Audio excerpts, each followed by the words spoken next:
I'm going to show you some images today, and I want you to tell me what you see in all four of the images I'm going to show you. So this is image 1, this is image 2, this is image 3, and this is image 4. Now, what did you see? And if you said that T1 was at the top of all those images that I showed you on the graphs, then you would be correct. Congratulations, you get a cookie. Now, what I'm talking about today is the fact that T1's viewership is actually incredible, no matter how bad they're doing or how good they're doing, and how they pretty much carry the LCK viewership throughout the years. T1 played 10 series of the 50 total LCK series last year in 2023. This was during the DDoS attacks, mind you, if you were around for that time period. If you don't know, pretty much the LCK was getting DDoSed by hackers, mostly in the T1 games, where they couldn't play the games, they had to play them remotely. So it was all online viewership. So no ticket sales will be accounted in this video, but we'll talk about that later once we get to it.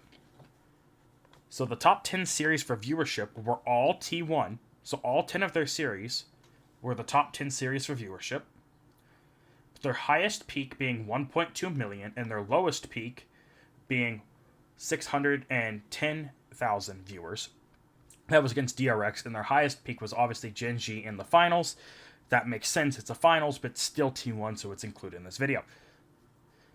The 11th most watched series was KT versus Damwon Kia for peak viewership of 5,950. The average T1 peak viewership is around 810,000 viewers, while the LCK peak is 450 viewers, or 54k viewers, which means that T1 on average brings in double the viewership the LCK does with any other series. The stats are being heavily pushed by the T1 series of how often the LCK average does take into effect that the T1 series, right?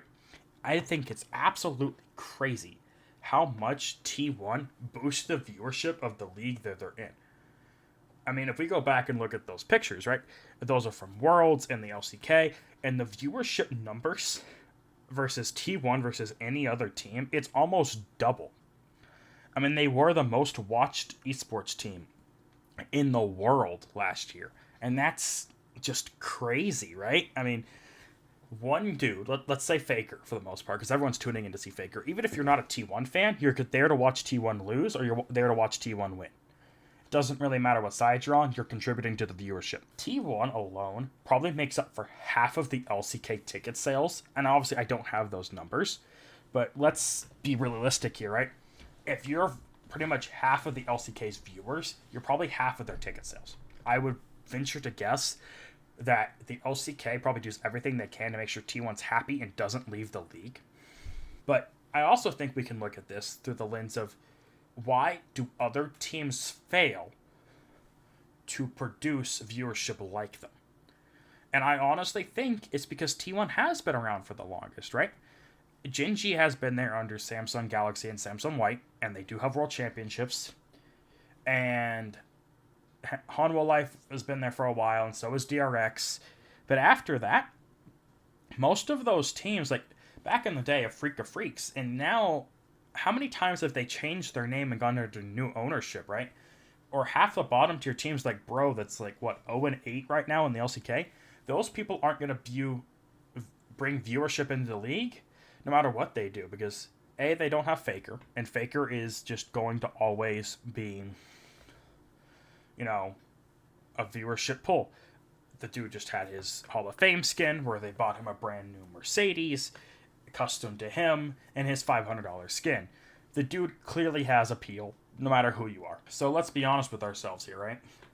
If other teams can't pull in the viewership, how can they continue to let the LCK, this one team dominant type of system, right? Like, at least with viewership. Gen G is undefeated in the LCK right now, and they're not pulling in the numbers unless they're playing T1. If that is not shocking to you, I mean, this would be outlandish in any other sports league, right? If, let's say that you're watching football and one team has such a higher viewership rate than any other team, this would be insane to me. But when it's T1, it seems like more acceptable, right? I mean, we can look at the sales of tickets in the arena of the LCK Low Park. It's almost sold out every time Team One's playing. And when they're not, I don't think they sell out most of the time.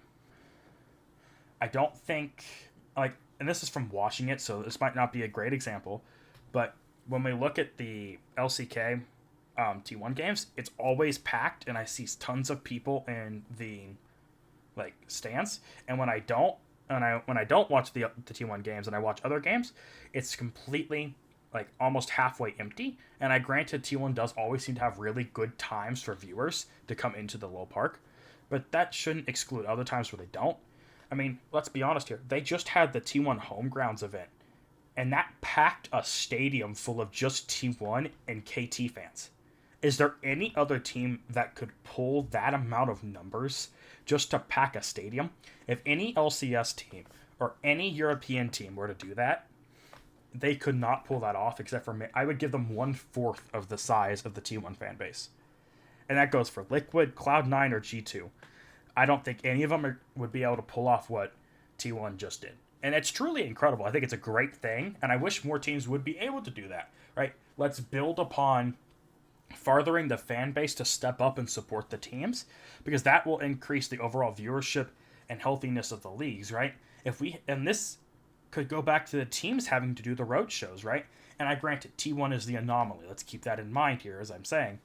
But that is such a weird thing that a team is so profitable and so successful that they can make a complete road show just for one set of games, a best of 3, mind you, that really doesn't matter all that much, just to do the telecom wars that has been so SKT sided. But KT won that, which made the drama all that better. It went to 3 games, and there were 3 great games. Truly, if you haven't watched that series, go back and watch it. But it's the fact that they can do that, but no other team can. So no wonder Riot really does market every single time T1 does something, because the viewership that they're going to pull in over any other team at Worlds or international events is crazy. Go watch the MSI finals where they, and go watch Worlds last year. The Worlds last year, the only event that like topped it, I believe, was the World Cup in terms of viewership internationally, which is just insane to me. That we're out here almost beating Super Bowls and things like that. I mean, it's insane. So that's all I really have for you today. If you guys liked what I'm talking about, make sure you guys like and subscribe, and I'll see you guys next time.